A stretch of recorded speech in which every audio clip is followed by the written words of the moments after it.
Now, Tesla has the rather unenviable task of scaling not one, but two automotive mountains. Number one, get folks used to a completely new kind of car. Number two, get them warmed up to a completely new brand of car. Where do you do that? Send them down to the car dealer? People hate going to the car dealer. Instead, you intercept them where they already are, here at the mall. And when they go inside, they get introduced to a car that does things almost completely differently than what they're used to.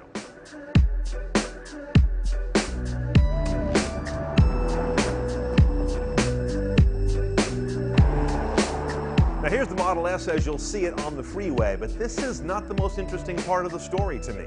Over here, this naked version, this is. This mattress-sized thing I'm kneeling on is the battery. A huge amount of lithium-ion cells put together in a way that is carefully cooled, carefully monitored, and delivering a lot of power. 40, 60, or 85 kilowatt hours are the capacity ranges here, depending which model you buy.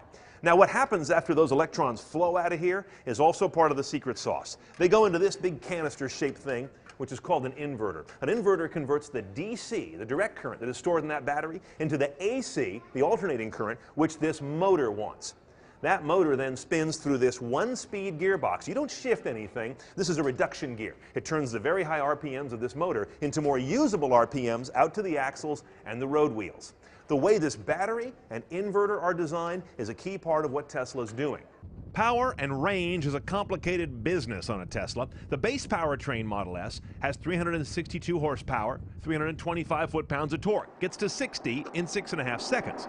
The performance cars have 416 horsepower and 443 foot-pounds of torque, and they do 60 in 4.4 seconds. They're seriously fast. The major difference between the two is the throughput of the inverter, which sits between the battery and the motor. Range on either car is governed by the battery size. The 40 kilowatt-hour battery gets you about 160 miles at best. For 10,000 more, you can get the 60 kilowatt-hour battery, 230 miles optimal.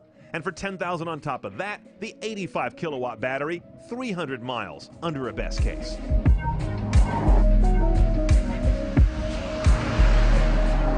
Now, the Model S is a 3-row, 7-passenger car. It's kind of a sedan UV. Front row, 2 seats, little less headroom than I'd like. Coming back into the second row, you've got basically a sporty bench, 3 more people there.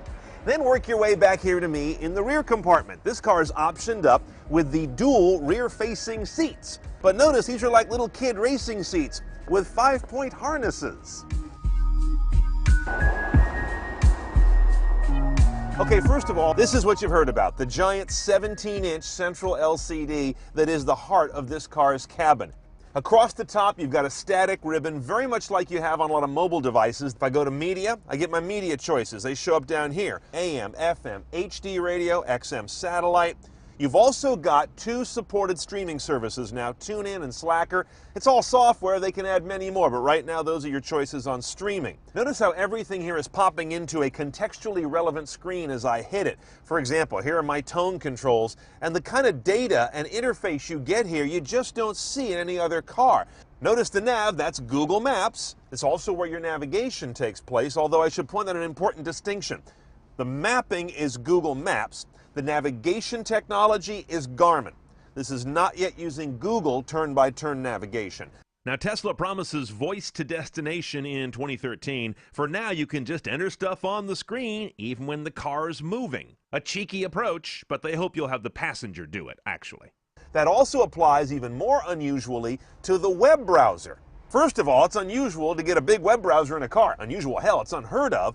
And to have this thing work while the car is moving is also very Silicon Valley. Camera is interesting. Another one of these places where Tesla is kind of breaking convention. Here's my rear camera. I'm not in reverse.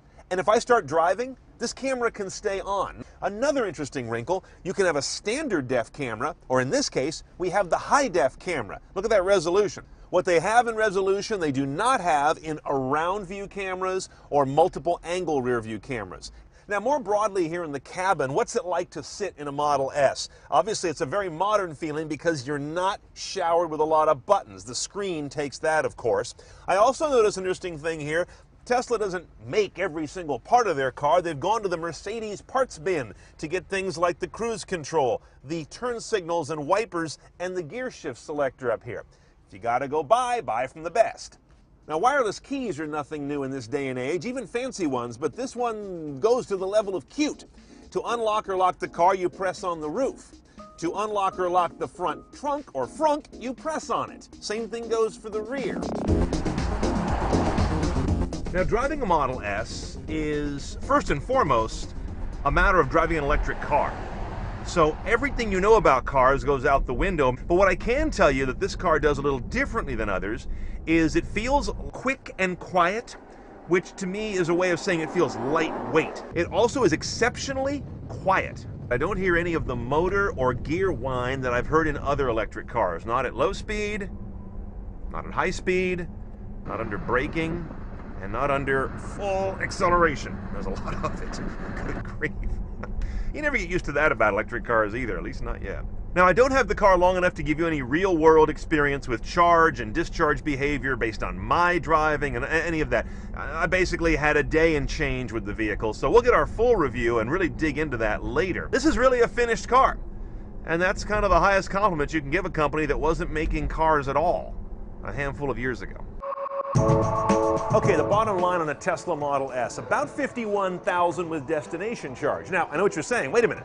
I thought these cars began closer to $60,000. Well, I'm minusing out the $7,500 U.S. federal tax credit, which most everybody's going to qualify for unless you're dead poor. And if you are, you're probably not buying one of these. Now, the pricing also goes up $10,000 more for the midsize battery and $10,000 more for the big boy battery. And yes, like popcorn at the movies, your best value is to buy the big one. Now, we had the performance car, that's $15,000 more, which brings you, of course, the high-performance inverter. It's got a big battery, much better performance, adaptive air suspension, and a way fancier interior.